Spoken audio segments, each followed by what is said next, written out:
Just trying to get this camera set up because I'm not too good with this. So I'm hoping everyone can see me, and that there'll be plenty of you joining me. So what have I come on tonight? Well, we got 10,000 signatures, and what an achievement that is. What a pain that we have to do it. But hey, this whole process since Matt died has been one of follow the yellow brick road and just see whether it just takes us around in circles or actually gets us somewhere. So hi, whoever that is watching me. I can't see who's watching me, but I can see somebody is. Hi. I've decided to come on tonight because obviously I've been working hard to get these 10,000 signatures, and I sent out a great deal of emails today to MPs all over the country. And if you look at the map, every county or every spot where there's an MP has been filled. Some maybe only 1 or 2 signatures, but hey, every single one has been filled. So that's great. Really what I need people to do now is to actually write to their own MP, and there is a link on the website, which I've set up a website which is www.curementalhealth, and you can find it on there. There's a thumbs up, so somebody's already done that. I have got a reply myself, others have got a reply, and it's quite standard. And actually we're writing to Matt Hancock, he's not even answering. Vicky, no, sorry, I can't forget her name. Jackie Doyle Price has responded, but because Parliament is too busy with Brexit, the mental health patients and the fact that they're getting abused and they're dying and they're being let out and staff are sleeping is all sort of taking a back seat at the moment because Parliament's in disarray. So, hey, we have to do it ourselves. I'm just a mum. I'm trying to do what I can, but the amount of people, all of you, 10,000 people behind me now, 10,000 people, I'll tell you, I don't know how many messages I've had. I've spoken to people, and albeit short messages because I just haven't got the manpower all the time. But hello Rachel, hi. It's just horrendous what I'm hearing, the stories, and I don't know where to start really.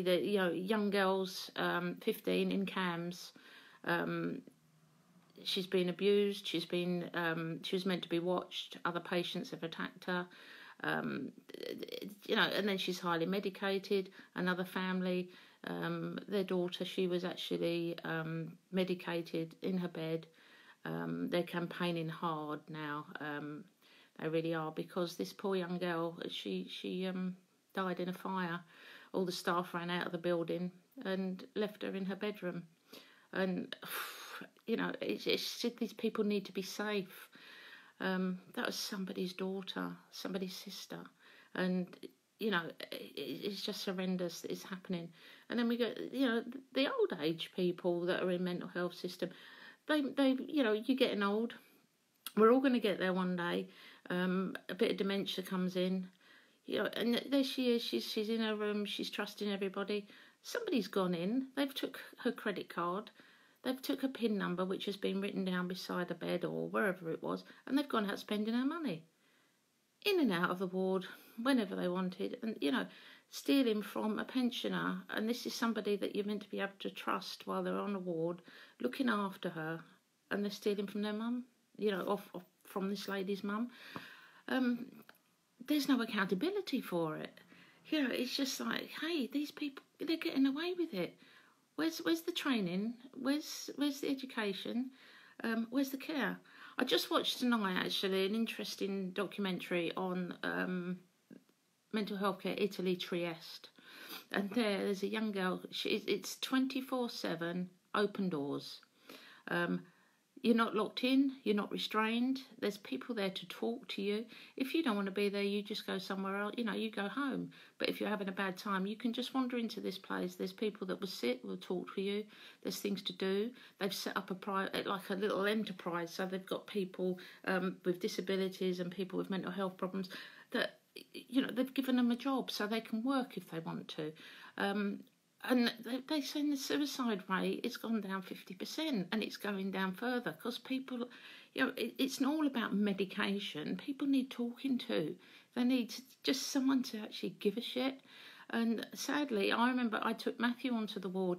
Me as a parent, I was frightened. When I arrived on that ward, the staff sat in the office. They ignored me. I'd got Matthew really scared because this is his first admission, and this is before this. All they've investigated is 7 days. Matthew was in the year previous. He was scared. He didn't know anywhere, didn't know anyone on the ward, didn't know where to go. Nobody came to advise us. It was basically, there's his room, put his stuff in down there. Nobody came and checked. Part of my care training a few years back, they tell you to get out and leave patients behind the doors. I can't see more. Oh, when your iPad wants to work, I couldn't. Is it just fire? Oh, I couldn't. They left people begging to go to the toilet to weigh themselves. Just disgusting. I lasted 2 days. Well, exactly. And I remember walking in. Anyway, I had to leave him because I wasn't allowed to stay on the ward. And you just think, I was scared. What was he thinking? I went back the next day. He was just sat on a chair, nothing to do, and people around were drugged, just sitting, staff watching telly.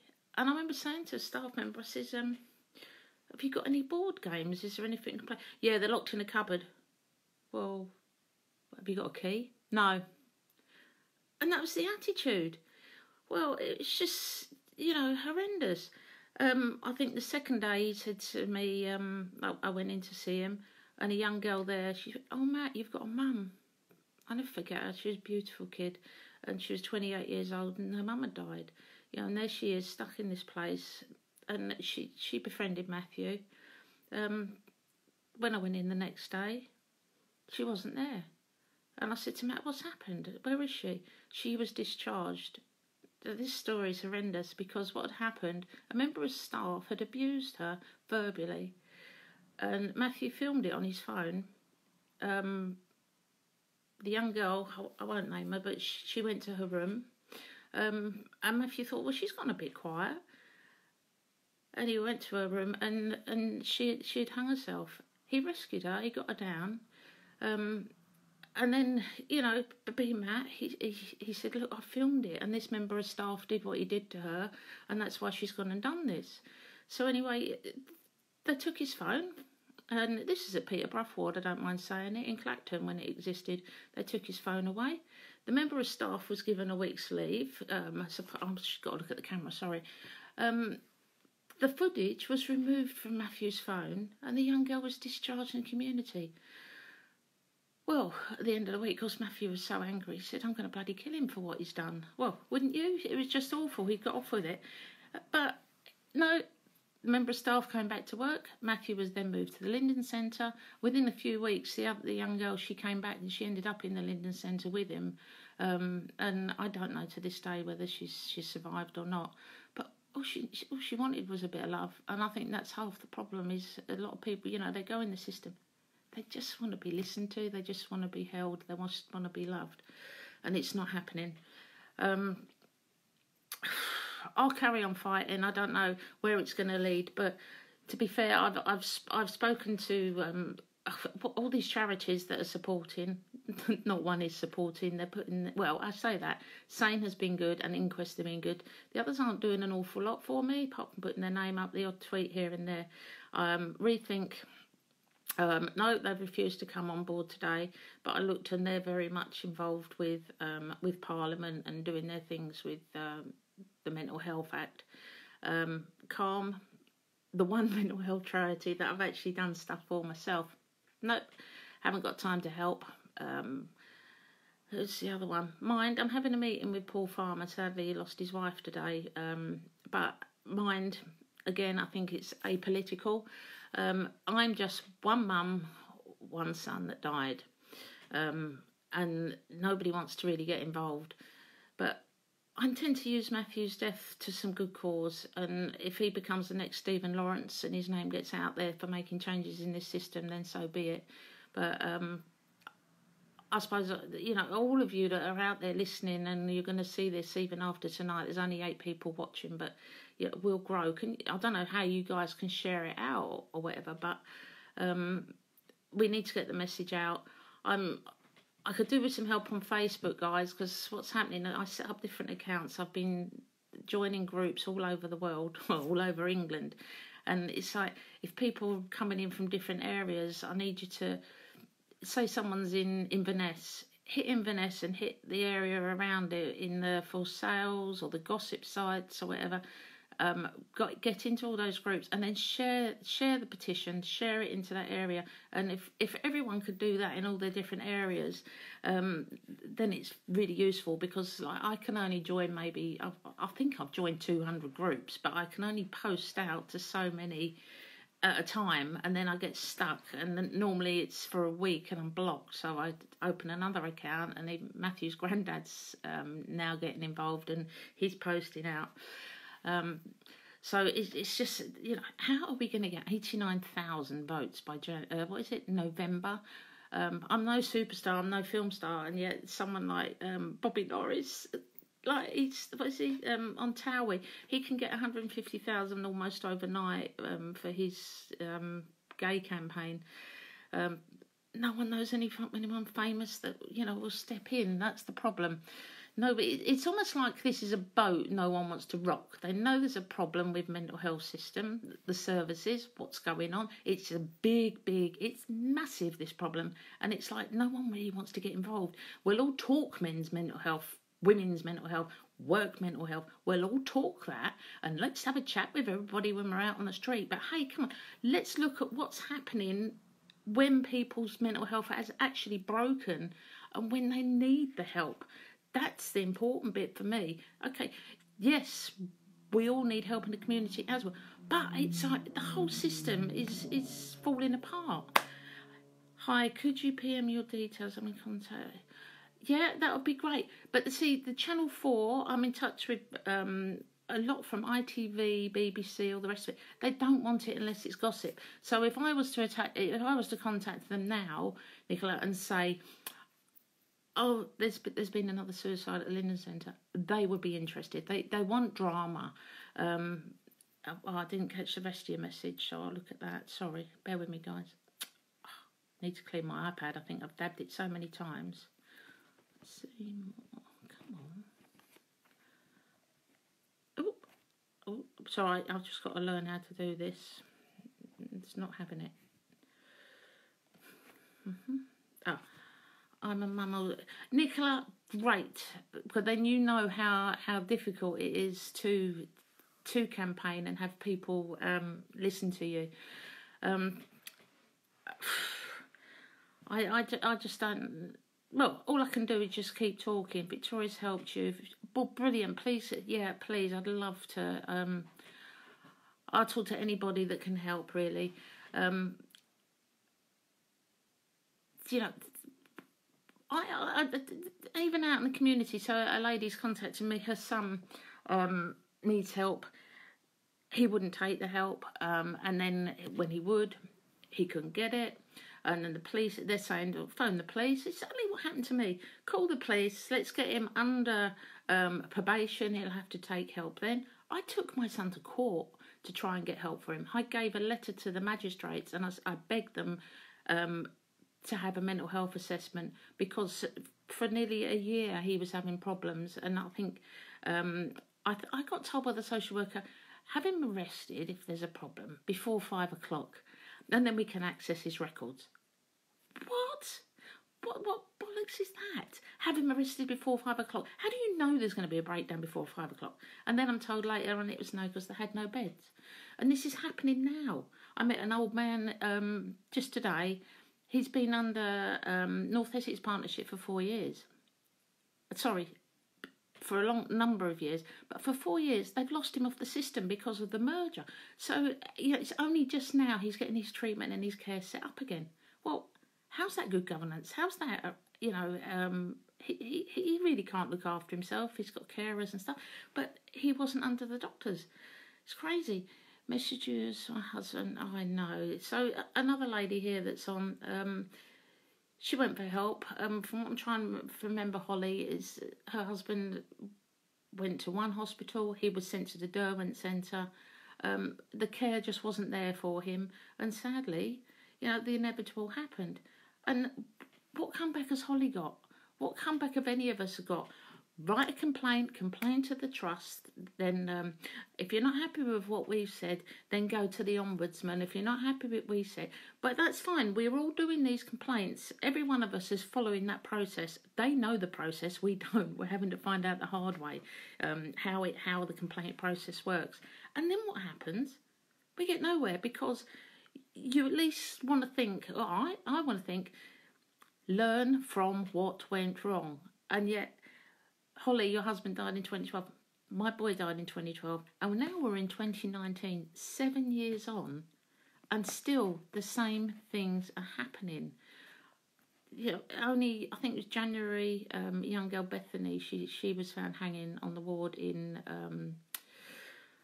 I think it was in the Lakes, in Colchester. Observations weren't done. And then you think, hold on, observations weren't done. Well, that was a big one in 2012, 2008, 2004. She had a ligature. Where did she get that ligature from? It's just, you can't make it up. Nicola, she took an overdose on the children's ward. Why aren't they searching them? The search policies aren't being adhered to. Matthew wasn't searched, and I question, he had a computer lead. He's high risk for ligaturing. He's given a computer, or has a computer lead. He has a belt. He has shoelaces, and yet they tell me he hung with a ligature that he's made from, well, we don't know what. Don't believe it for a minute. Never have done. And no, you made it up. I think they just decided, oh yeah, it must have been this, that, or the other. The evidence was destroyed, so we'll never know unless the police officer who was involved decides to actually speak up for a change, because I've not even spoken to the police officer that supposedly took and sealed the ligature. So, your daughter's took an overdose on the children's ward. Where did she get the medication from? She must have had it with her, or someone supplied it on that ward, because it should never have happened. And this is the thing, I have a young girl, she got taken to another one of North Essex Partnership Trusts. She got taken in, she photographed her hoard, police had took her in, no one had searched her. She had inhalers, she had razor blades, she had a whole concoction of medicine. She'd put it in her bras and hidden it wherever. So the police took her in. The staff put her in a room. She photographed it and said, this is what I'm going to do, Mel. I'm going to kill myself with this lot. And she managed to hide it around the room before they came in, and they checked her pockets. Luckily, she didn't. And she listened, and it's just a bit of texting she needed. And Nicola, you're telling me the nurse left it. The nurse left it.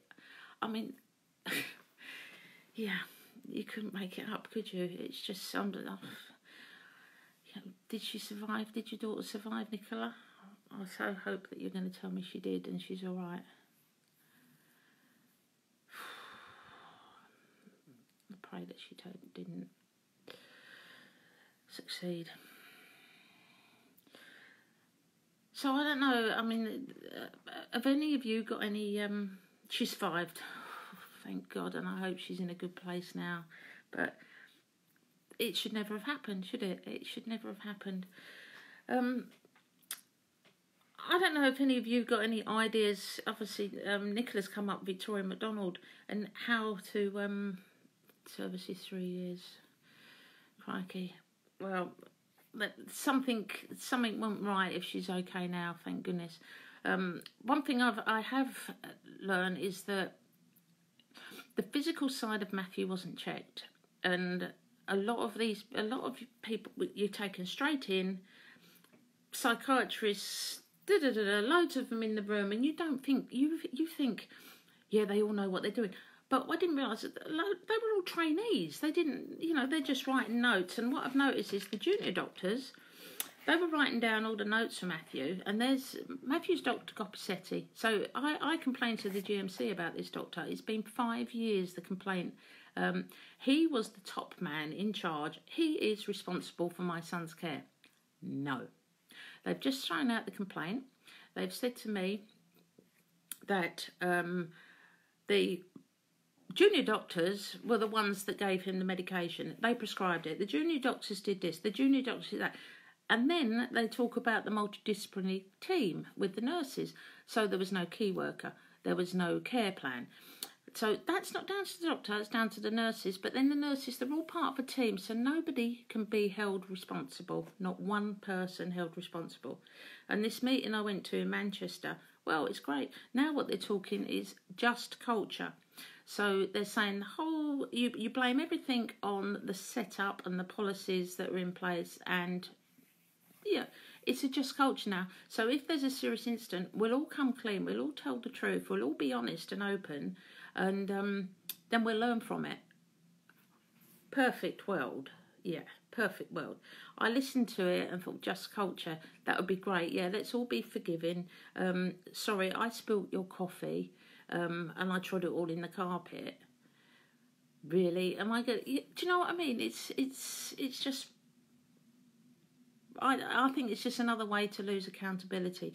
So where it is, yeah, there's the thing. So the doctor's in charge of everybody, but hey, he wasn't responsible for anything to do with Matthew. He didn't get the blame for any of it. There was no risk assessments. He says nurses should do risk assessments. Well, I'm telling you, I think the doctor should risk assess his patient. He needs to be starting right at the start. He risk assesses his patient, and then it filters down the line, and they do the care plan, and it filters down the line. But no, it's left to that one, and that one. In the end of the day, nobody's responsible. So, I don't know what your opinions are, but it's just like, I don't know. I will fight to get the system that I think people need. My perfect world is my loved one goes into, if they need to go into a place where they need care, I can't cope anymore and I need help, I need a reprieve. Really, I think they need a reprieve as well, because I remember with Matthew, I got so involved with him that sometimes we were hammering against each other. So I needed a break, he needed a break. But a break should be like going into respite, really. Go into somewhere nice, not clinical, not locked doors, not someone waking you up every hour with a torch. That's if you're lucky, if they do even do that. And then to actually care. He had no food in his stomach, except the forms said, "Ate well, ate well, ate well." And even the day that he died, ate well. He ate a lovely full breakfast. Well, that's why he only had blood in his stomach. What a load of bleeding rubbish that is. Hi, Sophia. So Sophia's come on. Sophia, her mum was really badly failed under this trust as well. And honestly, I don't know if I can share, but, they knew her mum was suicidal. They knew she needed help. And yet they discharged her into the community or gave her some leave.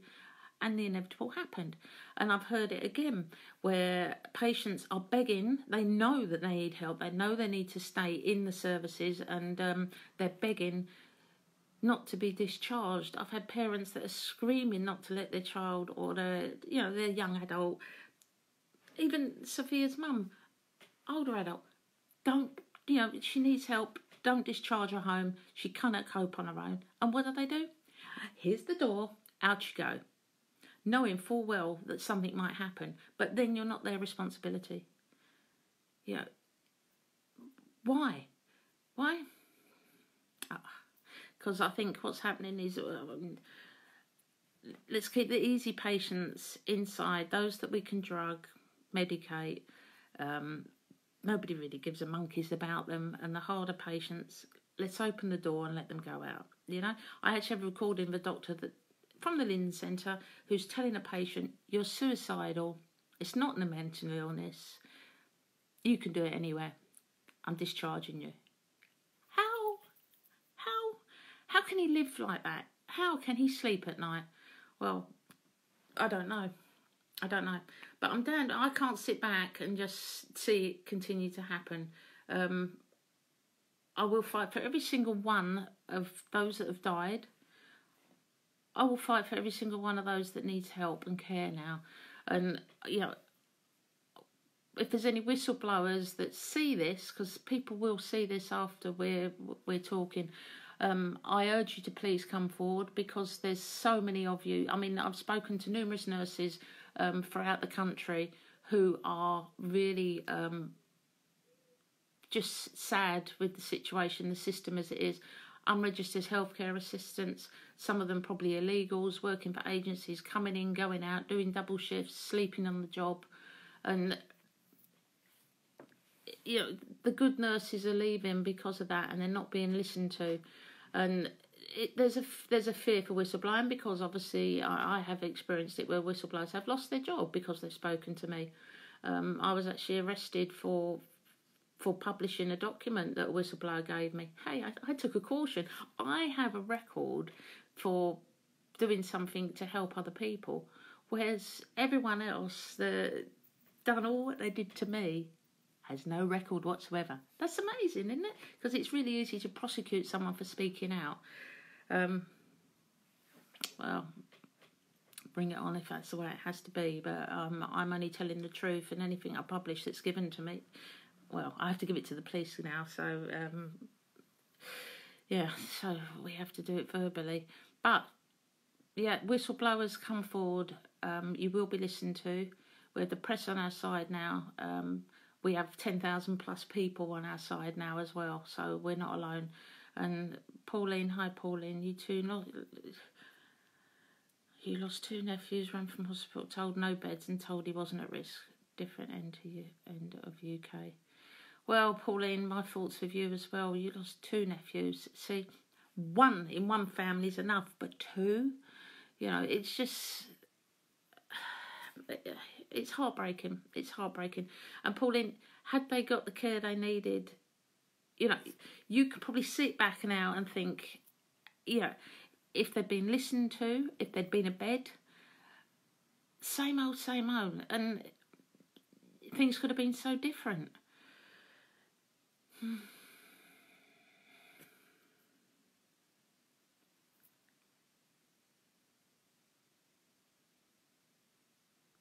Yeah, it's all horror stories, isn't it? And yet, you know, your mum worked at Worley. Did you know, I'm wondering how different it was over, you know, any of these places, because like your nan was fully sedated. Has she got a mental illness, or is it just that she's getting old and she's getting a little bit of dementia, and they've given her medication for that? Or what happened over Christmas for one poor lady? She had a bladder infection. 4 weeks, 4 months, I don't know, it was all over her Christmas in the Linden Centre. She had a bladder infection. So what I would urge is anyone that's got anyone in the mental health system now, today, blood tests. You want blood tests. You want their thyroid checked. You want their folic acid checked. You want their vitamin D levels checked. All these things were picked up in my son's case. And why they don't do it? I would say, any of these antipsychotics, they affect the heart. ECGs, you need to insist on an ECG, and certain drugs, you need to have them sort of 6 monthly, and they need to be watched. But these things aren't happening. It's like there's, you know, everyone like tries to cut a corner, but don't cut a corner when you're giving a young kiddie, an older lady, anybody, an antipsychotic, because they do affect things. And the other one that come to light with Matthew was this bloody drug Zopiclone. And I know that Matthew was given it, two of the other boys were given it at a young age, and long term. They were delivering it to the door, every week to the door. And yet, at the time, the trust paperwork that I've read since said no more than a month. Now it says no more than 2 weeks. It's a sleeping pill. It causes hallucinations. It causes muscle spasms. It causes bad dreams. It's a horrible drug, apparently, and you shouldn't be on it long term. But lots of people are being put on it. I have PSD. I would never admit myself after seeing how Nan was treated. They manipulate. I'm not surprised. And post-traumatic stress, it's a horrible thing. And I don't. What can I say? I have just like a little flashback of my partner who got bit by a dog, and if I see that again, I suppose it's a form of PSD, but it's just like a little flash of it. And I think if someone's had something major, extreme on that level, it can be traumatic.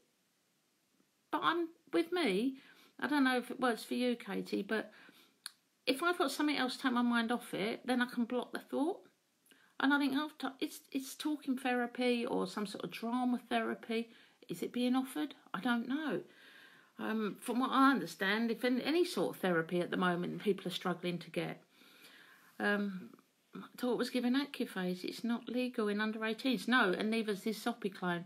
So how old was she? 14? Yeah. And where do you go to, Nicola, when you want to complain about the fact that she's been given that? She's been given a drug by somebody that you think's a professional. You don't know that it's wrong, that she shouldn't be given it, and she's been given it. It's just like, at 15 she's given it. Yeah, and there's no checking up on them afterwards to see, like, how it's affected. Rapid tranquilisation, they're giving that to people willy-nilly. Matthew was given that. It's once they give it, number one, it's not to be given until they've spoken to the patient and tried to calm them down and have a little chat, but no, they're giving it. It was just like, he's agitated, let's give it to him. And it seems to be given more often than not on a Friday over the weekends. And then once it's been given, the patient should be monitored like every 15 minutes. There's a protocol that's needed to be followed to check the heart rate, to check the temperatures, and it's not happening, So they're giving out lorazepams like Smarties. They're going and doing the intramuscular or whatever they do, rapid tranquilisation. It should be given, if they need to give it, it should be given in a side room in a controlled, calm manner. I've been told that girls are being pinned to the bed, they're having their trousers pulled down. The whole lot's revealed, and it's total humiliation. Did you report to the CCG?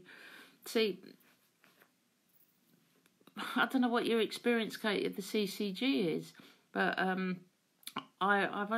met with the CEO of the CCG down this end.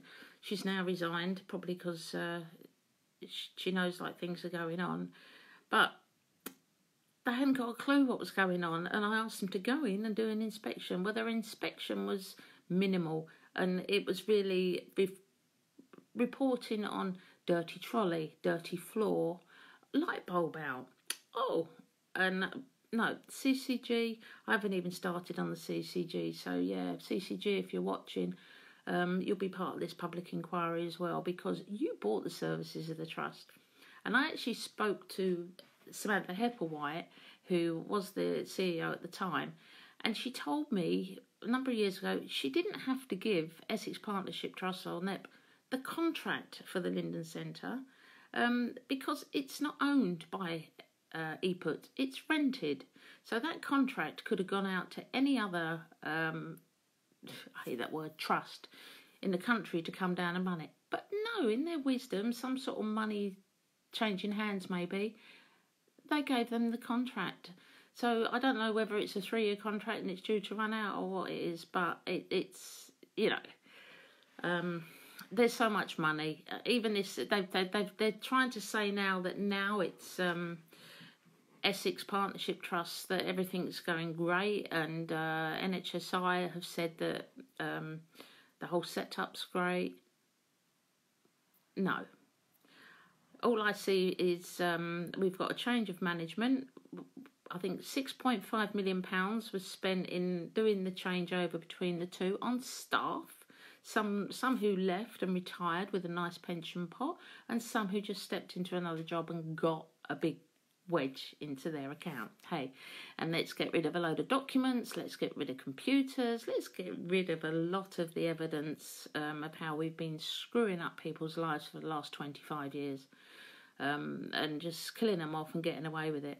Well, sorry, it ain't going to happen any longer, because every time that something goes wrong now, people are letting us know and coming to the group and telling us. And it has to be put right. It really does.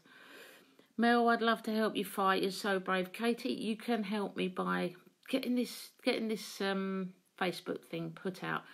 Okay, guys, I've been on a little while. Hi, Davey. Hey, hope you're happy in your new home. Hey, and I'll see you in January. So, anyway, I do go on. I felt I needed to. So, MPs, they won't talk to me if they're not my MP. I've given them all the information, those that I could get through to. But there's the MP. There's a template letter. It's nice and easy. Just take it off our page, which we've got another Facebook page, Justice for Matthew Leahy, and it's the pinned tweet at the top where there's a link for the page for an MP letter. Or you can go on www.curementalhealth.co.uk, and that's on there as well, because everyone needs to just get out. I know we got to sign petitions as well, but let's be a pain in their sides. Let's, like I said, Bobby Norris can get 100,000 or 150,000 overnight. We could do that if we wanted to. We could get, between everybody pushing out. Yeah, it's possible. Mental health is massive in this country. Mental health is failing massively in this country. And what we're saying, 100,000 deaths a year. There's a lot of families out there that would like to fight.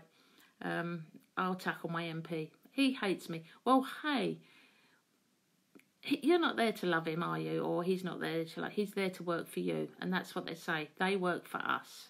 So get him to do some work, because, that's what they're meant to be doing, rather than sitting back taking all their expenses like every other bugger that's up there. And, the whole system in Parliament, in government, mental health, all the rest of it, it's all a big mess. We are just Joe Public down here. We've got kids that need help. We've got families, members, mums, dads that need help.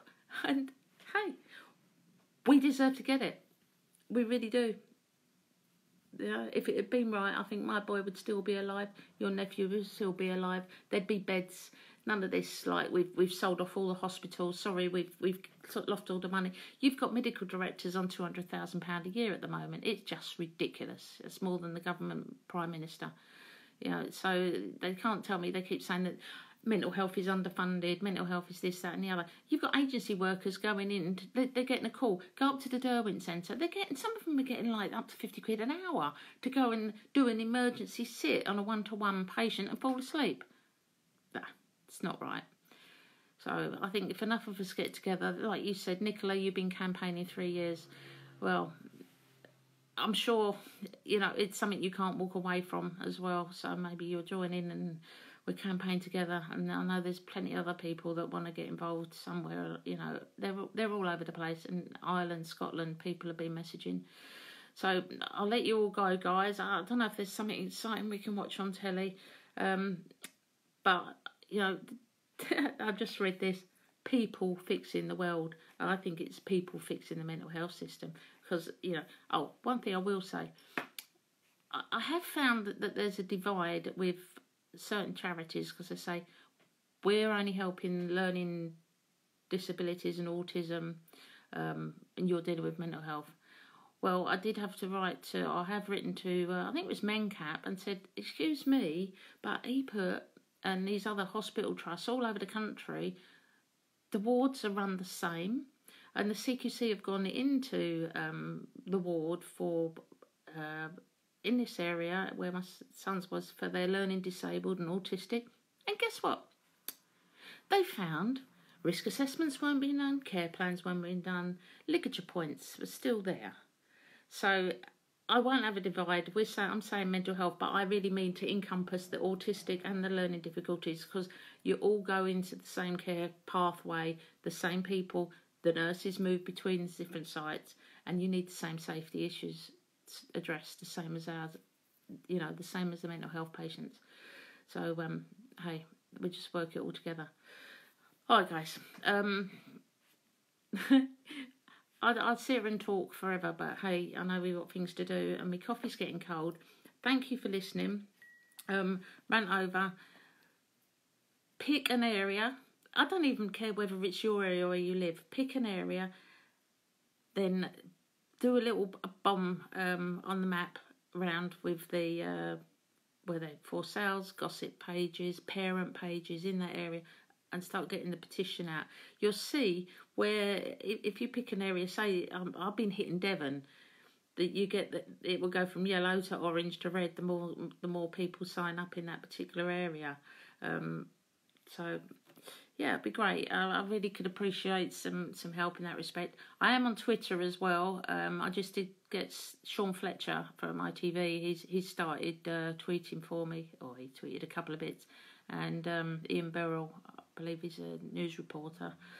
So we get a few big people on that will help. They'll be behind us. So thanks, guys. 10,000. Only another 89, whatever it is, 1,000 to go by November. We can do it. Love you lots. Thanks for listening.